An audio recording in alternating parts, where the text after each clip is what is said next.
앞사람 인사하겠습니다. 축복합니다. 축복합니다. 여러분 기도해 주시길 바랍니다. 우리 김선옥 집사님은 지금 치료가 있어가지고 우리 사랑하는 남편이 오늘 세례 받으시는데 같이 함께 못 오셨고, 또 입원해 있는 우리 권사님들, 또 서울에서 치료하고 있는 권사님도 있습니다. 여러분들 사실은 그렇게 약하고 힘들어하고 몸이 아픈 분들 보면 저는 정말 하나님께서 그분들에게 또 여러분들이 기도하고 하나님의 은혜가 임하기를 주님의 이름으로 축복합니다. 우리 권사님도 또 이제 치료 다 받고 회복하고 있는데, 회복한다는 것이 시간이 좀 걸리는데 그때마다 하나님께서 함께 해 주시기를 주님의 이름으로 축복합니다. 오늘 말씀 제목은 영적인 원리입니다. 영적인 원리는 여러분이 신앙생활 하는데 이 영적인 원리를 알지 못하고 하다 보면, 제가 주일날 아무리 설교를 해도 그 말씀이 무슨 말씀인지를 깨달을 수가 없고 알 수가 없습니다. 그래서 오늘 말씀은 우리 세례 교육할 때도 우리 세례 받는 분들에게 교육을 했지만은, 또 저번에 우리 성도들에게도 했지만, 지금 제가 다음 단계 10단계 성경 훈련 그리고 성경 공부를 하는 데 있어서 오늘 이 말씀을 알지 못한다면 여러분들은 어느 순간 누구든지 흔들리고 뿌리가 힘들 수가 있어요. 그래서 오늘 이 네 가지 원리, 이것을 가장 먼저 여러분들이 깨달아야만 성경을 알 수 있고 하나님을 알 수 있고 우리 예수님이 주인한 사실을 알 수 있을 줄로 믿습니다. 그래서 이 네 가지, 오늘 영적인 네 가지 원리인데, 이건 성경 전체를 얘기하는 말씀일 수 있어요. 자, 같이 읽어봅니다. 시작. 예수님이 부활을 통해 우리에게 보여주시는 놀라운 계획이 있습니다. 여러분, 우리 기독교는 오늘 이 예배는, 특히 주일 예배는 예수님의 부활을 우리는 감사하며 영광 돌리는 날인 줄로 믿습니다. 그래서 금요일날 돌아가시고 토요일 3일 만에 부활하신 이 주일 예배를 우리는 기념하고 정말 은혜롭게 생각하고 감사하면서 예배하는 시간, 이게 엄청난 시간이죠. 이 주일에 놀라운 계획이 있다. 예수님이 부활을 통해서 우리에게 보여주시는 놀라운 계획이 있다, 이 말이에요. 여러분 가정과 자녀와 삶 가운데에 놀라운 계획이 있음을 믿으시길 바랍니다. 자, 그러면 중요해요, 이게. 시작. 자연계, 자연법칙이 있듯이 하나님과 사람 사이에도 영적인 원리가 있습니다. 이것이 뭐냐면 네 가지 원리예요. 아주 쉽게 얘기했을 때 이 첫 번째, 두 번째, 세 번째, 네 번째가 여러분 성경에서 말하고 있는 전부입니다. 처음부터 해볼까요? 첫 번째가 뭡니까? 하나님은 사랑이십니다. 그렇죠? 우리가 항상 얘기하고 있는 하나님은 사랑이십니다. 그런데 우리는 죄 가운데 있습니다. 그 죄를 해결하기 위해서는 예수님이 십자가 지시고 이 땅에 오셔야만 했습니다.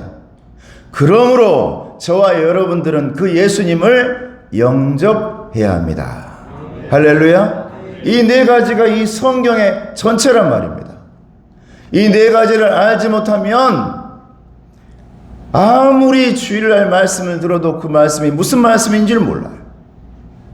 이 네 가지 원리 안에서 설교가 되어지고 이 네 가지 원리 안에서 예배가 되어지는 것입니다.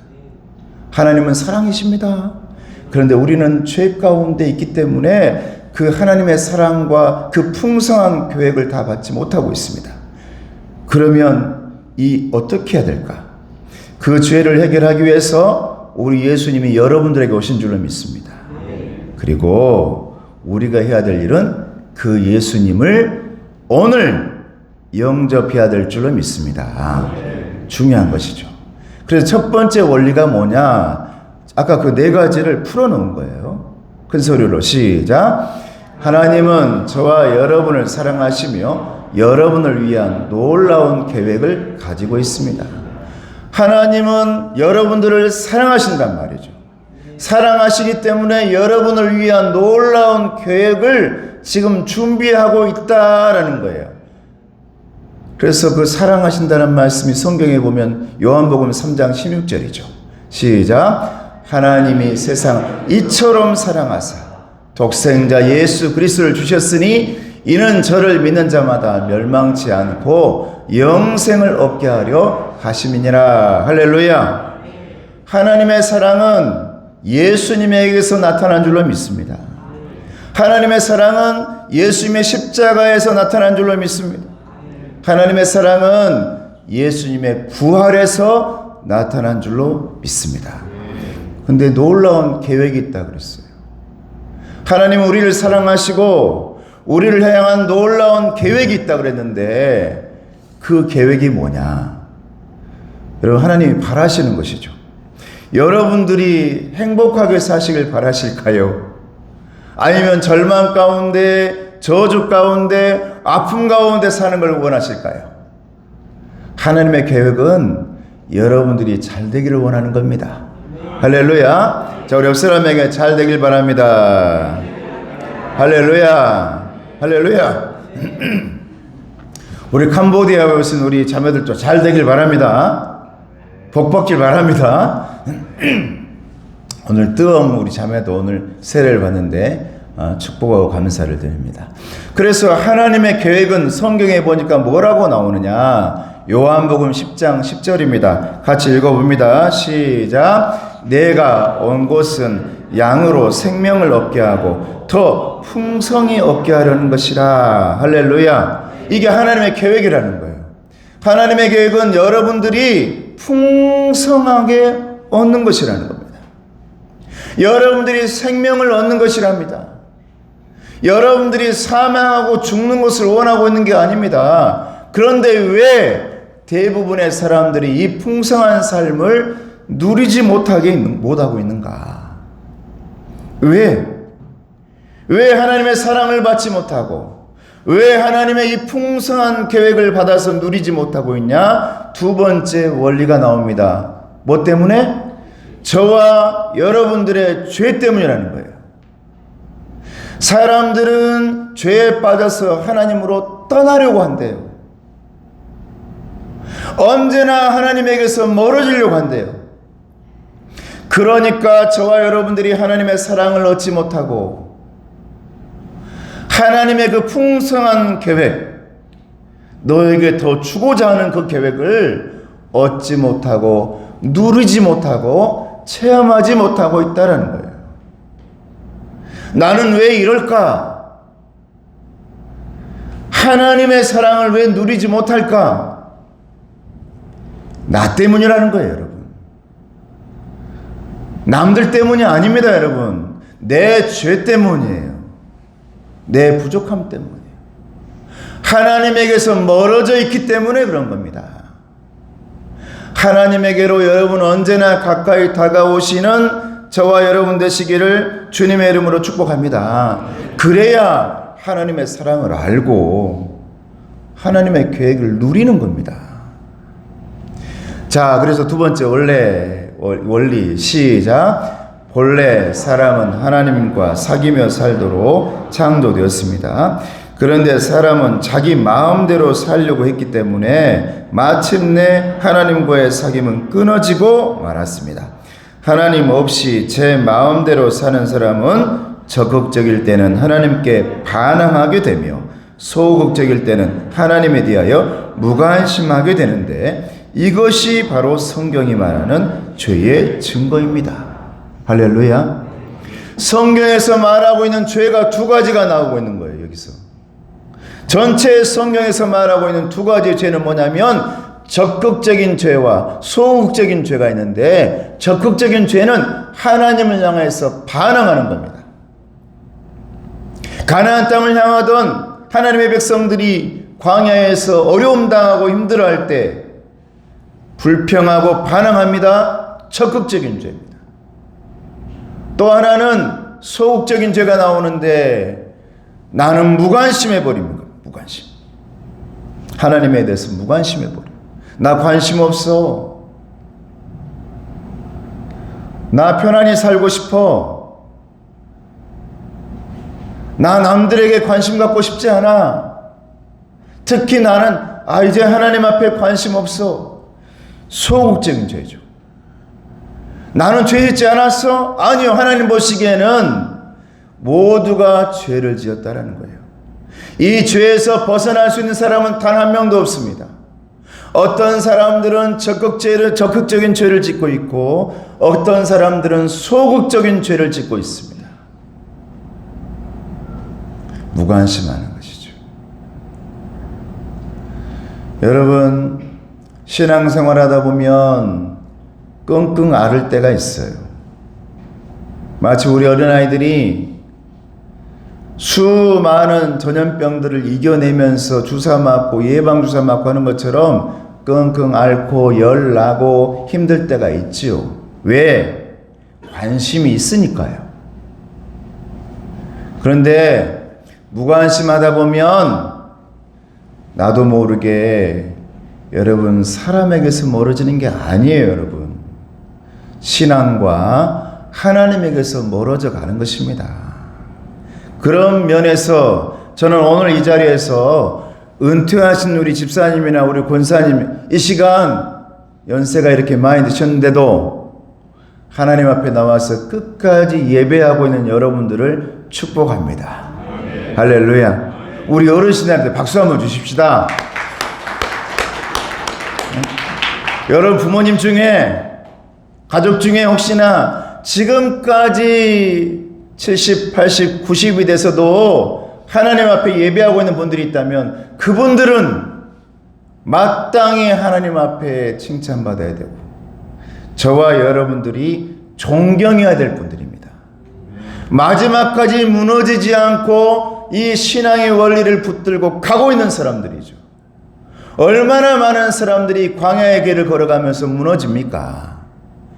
그런데 그 고개를 넘고 또 넘어서 여러분 오늘 이 자리에 70이 넘고 80이 넘고 은퇴라는 이름 앞에 두고 저는 은퇴라는 앞에 말을 두고 싶지 않은데 우리 교회는 70 은퇴가 아니라 좀 80으로 바꿀까? 90으로 바꿀까?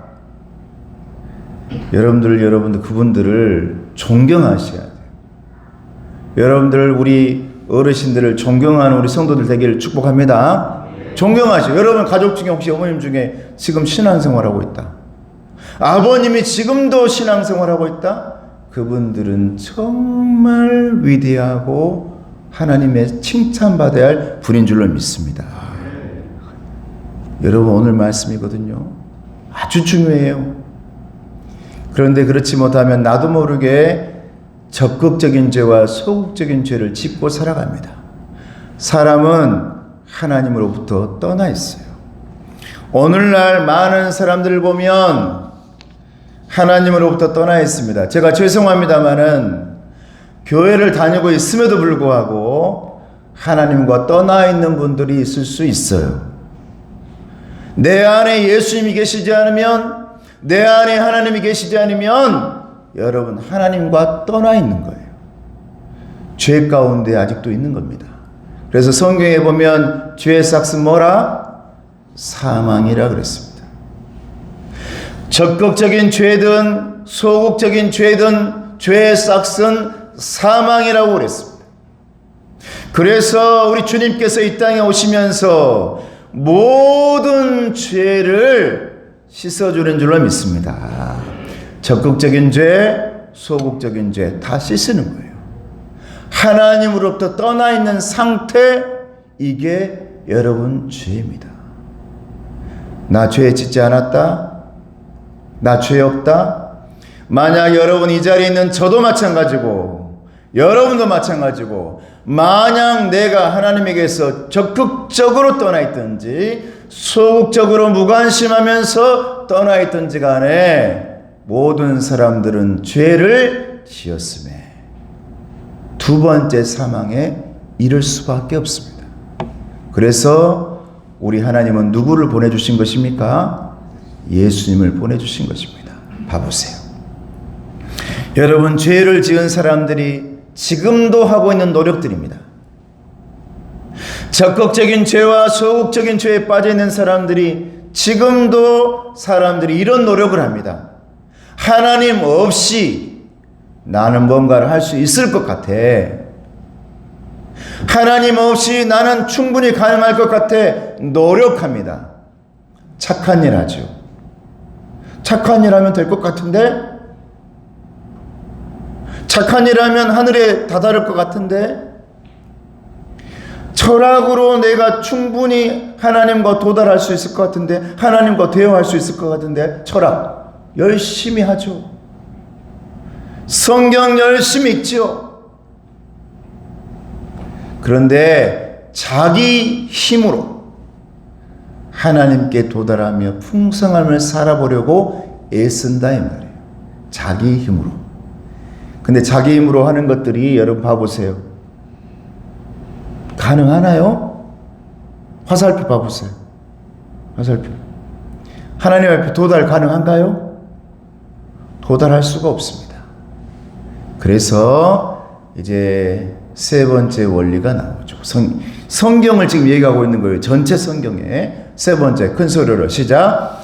예수 그리스도만이 사람의 죄를 해결할 수 있는 하나님의 유일한 길입니다. 우리는 그를 통해서 우리에 대한 하나님의 사랑과 계획을 알게 되며 또 그것을 체험하게 됩니다. 내 힘으로는 보시면 내 힘으로는 가능하지 않단 말이에요. 오직 예수님을 통해서만 가능하다는 거예요. 자, 큰 소리로 시작. 내가 곧 길이요 진리요 생명이니 나로 말미암지 않고는 아버지께로 올 자가 없느니라. 할렐루야. 예수님만이 하나님께로 도달할 수 있는 길이라고 말씀하고 있죠. 내 선행도 아니고 철학도 아니고 내 힘으로 내 노력으로 가능하지 않다고 성경은 말하고 있습니다. 오로지 유일한 길은 진리요 생명이신 예수님 한 분이라고 말씀하고 있는 줄로 믿습니다. 우리 옆 사람 뒷사람에게 예수님 한 분뿐입니다. 할렐루야. 예수님이란 말이죠. 그래서 여러분 봐보세요. 우리가 사람들이 위로 열심히 노력했지만 도달하지 못했던 그 길이 하나님과 인간과 연결해준 다리가 되어주신 예수님의 십자가 다리로 말미암아 하나님 앞에 이르게 된 줄로 믿습니다. 이것이 여러분 따라해 보시기 바랍니다. 임마누엘이라. 할렐루야. 내가 너와 항상 함께 하겠다라는 것이 예수님이 이 땅에 오심으로 말미암아 이루어진 것입니다.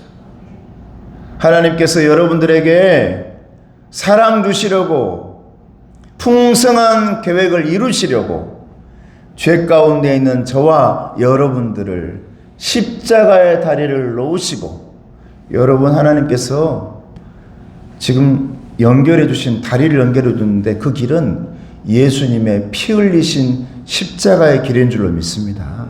여러분 그 피의 길을 걸으셔서 지금 예수님과 하나님과 하나가 되어 있는 거예요, 여러분. 그래서 마지막 네 번째 원리는 뭐냐? 그분을 내가 영접해야 된다는 거예요. 할렐루야. 영접해야 돼요. 여러분 내가 마지막 때까지 신앙생활하더라도 예수님을 영접하지 않은 상태에서 여러분 계속 신앙생활하면 오로지 예수님이 지금도 문만 두드리고 있는 거예요. 문을 열어라. 네 마음의 문을 열어라. 그런데 내 문을 열지 않으면 주님이 들어오지 않는단 말이죠. 오늘 이 자리에서 여러분들은 그 문을 다 여시고 우리 예수님을 영접하는 저와 여러분 되시기를 주님의 이름으로 축복합니다. 그래서 이 말이 중요해요. 같이 읽어봅니다. 시작. 우리는 개인적으로 예수 그리스도를 나의 구주, 나의 하나님으로 영접해야 합니다. 그러면 우리는 우리 각 사람에 대한 하나님의 사랑과 계획을 알게 되며 또 그것을 체험하게 됩니다. 할렐루야. 중요해요. 우리는 개인적으로. 교회 한 덩어리가 아니에요, 여러분. 아버지가 예수 믿었다 해서 우리 집안으로 여러분 구원받는 거 아닙니다. 영접은 개인적으로 내가, 내 자녀가, 여러분들이 각자 그분을 나의 구주, 나의 하나님. 베드로의 고백처럼. 할렐루야. 베드로가 고백할 때 예수님이 얼마나 기뻐했습니까? 왠 줄 알아요? 베드로가 우리는 예수님의 제자잖아요. 이게 아니었어요. 개인적으로 주는 그리스도시요 살아계신 하나님의 아들입니다. 할렐루야. 개인적으로. 부부가 아닙니다, 여러분. 가족이 아닙니다. 개인적으로 영접하셔야 돼요. 오늘 그렇게 영접하시는 저와 여러분 되기를 주님의 이름으로 축복합니다. 자, 그래서 성경에 말씀하시죠. 시작. 영접하는 자, 곧 그 이름을 믿는 자들에게는 하나님의 자녀가 되는 권세를 주셨으니. 할렐루야. 여러분 영접하신 분들만이 하나님의 자녀가 되는 권세를 주셨다. 여러분들 다 하나님의 자녀가 된 줄로 믿습니다. 이제 그래서 예수 그리스도께서 말씀하시죠. 시작. 볼지어다 내가 문 밖에 서서 두드리노니 누구든지 내 음성을 듣고 문을 열면 내가 그에게로 들어가 그로 더불어 먹고 그는 나로 더불어 먹으리라고 하셨습니다. 이 그림 봐보세요. 이 그림이 어떻습니까, 여러분? 지금도 혹시나 여러분 문 열지 않아 가지고 예수님 문 두들고 있습니까? 영접해라, 영접해라. 여러분 문을 여시고 예수님이 들어오시기를 주님의 이름으로 축복합니다. 그러면 나는 영접한 사람인가 그러지 못한 사람인가를 여러분 이것이 알려주고 있어요. 봐보세요. 이게 내 인생입니다. 문입니다. 문. 예수님이 지금 계속해서 밖에서 문을 두드리고 있습니다. 그런데 아직도 내 인생의 왕좌의 주인의 자리에 내가 앉아 있습니다. 그래서 주님이 아무리 문을 두드려도 문을 열지 않으니 내가 내 인생의 모든 계획을 세우고 모든 일을 나 자신이 주관함으로 자주 좌절과 혼란에 빠집니다. 내가 계획하고 내가 모든 걸 하니까 자주 좌절하고 또 무너지고 또 혼란에 빠지고 주님이 문을 열어라 두드려도 문을 열지 않으니 지금 여기 봐보세요. 모든 일들이 찌그러져 있어요. 제대로 되지 않아요. 이 사람을 어떤 사람이냐? 내가 나의 주인인 사람입니다. 여러분 어떻습니까? 여러분들은 여러분이 주인 되어 있습니까? 주님을 영접해서 주님이 영접한 사람, 주님이 주인 되어 있는 사람들입니까? 봐보세요. 문을 열고 예수님을 영접했어요. 그러니 이 내 인생 안에 왕좌의 자리에 누가 앉아 있는 겁니까? 예수님이 앉아 있습니다. 그래서 모든 일을 그리스도께서 주관하심으로 하나님의 계획과 일치된 생활을 하는 것입니다. 하나님의 뜻과 일치가 됩니다. 하나님의 사랑과 여러분들에게 주시고자 하는 풍성한 그 계획을 받으며 살아가니까 여러분 내 인생에 이렇게 완벽하게 모든 것이 착착착착착착 내 계획이 아닌 하나님의 섭리로 되어지는 줄로 믿습니다. 이게 여러분 영접한 사람들의 인생의 모습입니다. 그런데 중요한 것은 나는 내 왕좌에서 어떻게 됐습니까? 내려와. 이 말씀이 중요해요. 자, 큰 소리 읽습니다. 시작. 나는 내 인생의 왕좌에서 내려와 모든 것을 그리스도께 맡겼습니다. 내려왔잖아요.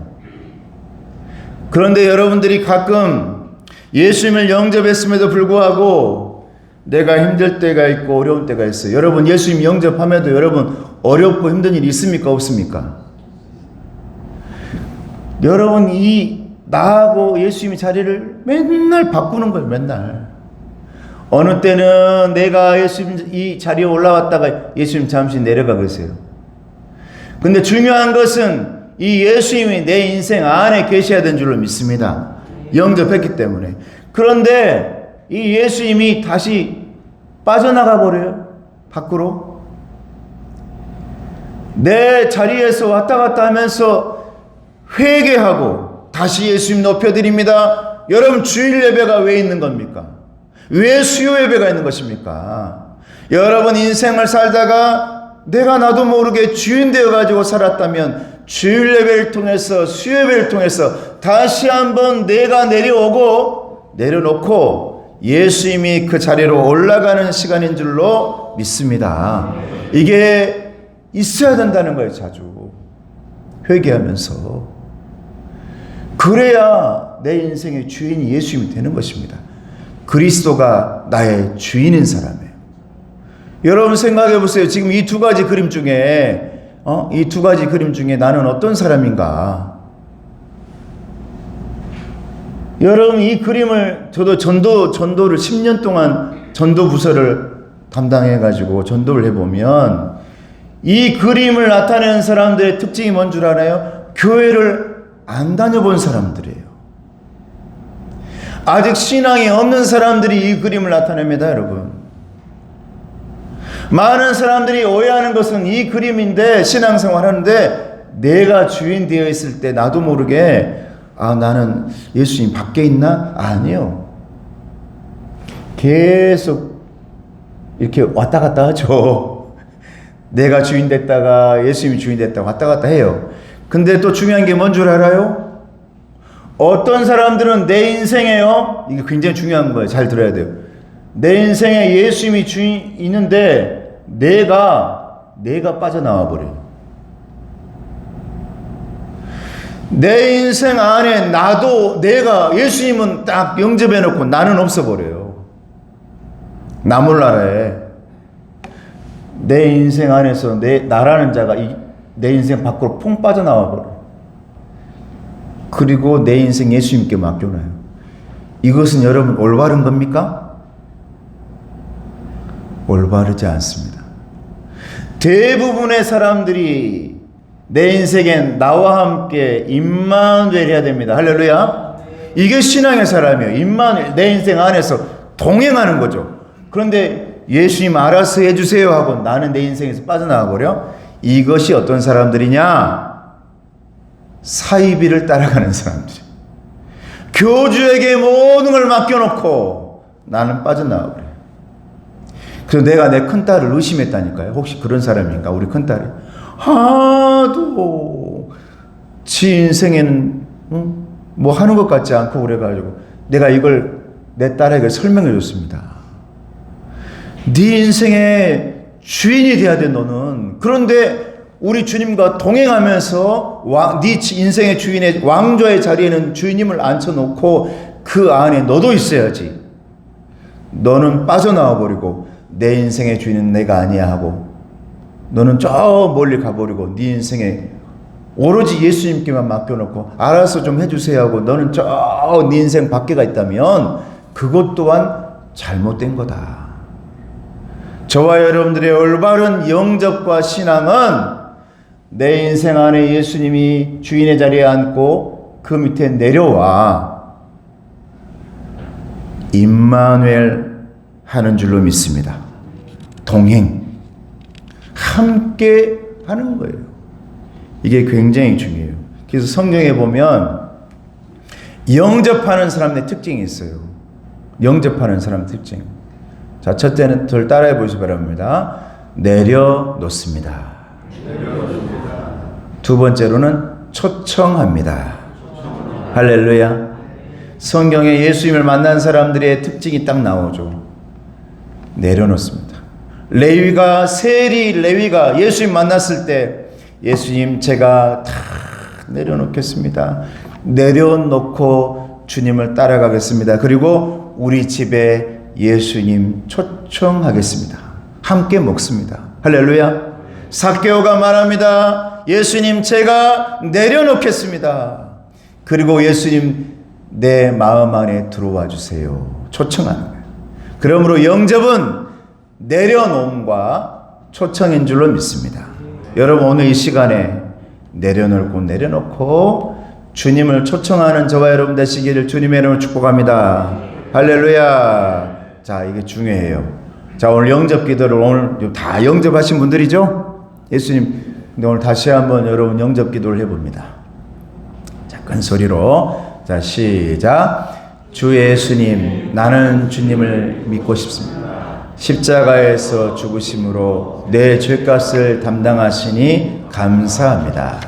지금 나는 내 마음 예수님을 나의 구주, 나의 하나님으로 영접합니다.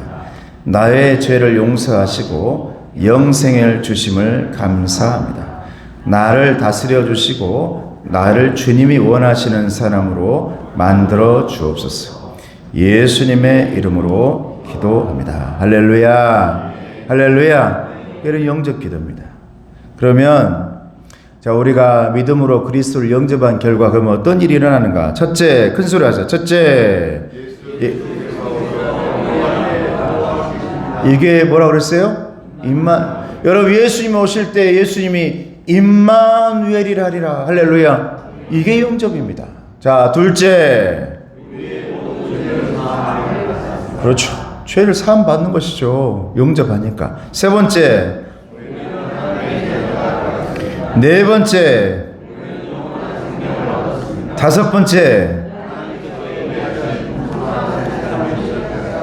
할렐루야. 여러분, 첫째에서 다섯 번째가 성경에서 말하고 있는 전부입니다, 여러분. 이 다섯 가지를 잘 알고 있어야 돼요. 그래야 말씀을 전할 때도 그 말씀이 아멘이 나올 줄로 믿습니다. 할렐루야. 그래서 이제 마지막으로 히브리서 10장 25절에 보면 큰 소리로 읽습니다. 시작. 모이는 일을 게을리하지 말라고 권면하고 있습니다. 아궁이에 여러 개의 나무 토막을 넣으면 불이 잘 타지만 하나씩 따로 떼어 놓으면 불은 곧 꺼지고 맙니다. 예수 그리스도를 더 잘 배우고 그가 원하시는 삶을 살며 다른 그리스도인과의 교제를 갖기 위해서는 반드시 예배와 성경 공부를 해야 합니다. 할렐루야. 여러분, 제가 오늘 이 말씀을 하면서 3월 9일부터 이제 성경 공부를 오후에 시작하는 이유는 다른 것 아닙니다. 제가 벌써 9년 동안 이 신앙생활을 해보면서 개척을 하면서 느낀 게 있어요. 친교는 세상적인 방법으로 친교되어지는 게 아니다. 정말 친교는 뭐냐? 따라해 보시기 바랍니다. 친교는 예배를 통해서, 친교는 성경 공부를 통해서. 할렐루야. 수요 예배 나오세요, 여러분. 그렇게 친교하세요, 예배를 통해 가지고. 여러분 모여가지고 밥을 한다, 모여가지고 어딜 나간다, 이거 친교 되죠? 세상적인 생각으로 볼 때는 친교가 돼요. 교제가 되고. 그런데 진정한 교제와 친교는 예배 안에서인 줄로 믿습니다. 말씀 안에서 되더라고요.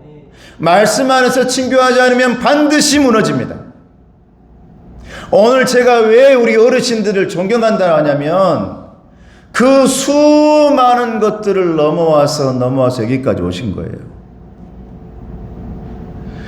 나 은퇴했네 하고 신앙 은퇴 안 했습니다, 여러분들은. 마지막까지 신앙생활 한다고 지금 90이 넘어서도 주님 붙들고 예배하고 있는 거예요, 여러분. 위대한 분들인 거예요. 왜 그랬을까? 이분들이 예배를 안 나오면 가능하겠어요? 예배에 나오면서 하나님과 친교가 먼저임을 믿으시기를 주님의 이름으로 축복합니다. 할렐루야. 이것 아니면 언젠가는 나는 무너집니다. 언젠가는 넘어져요. 왜?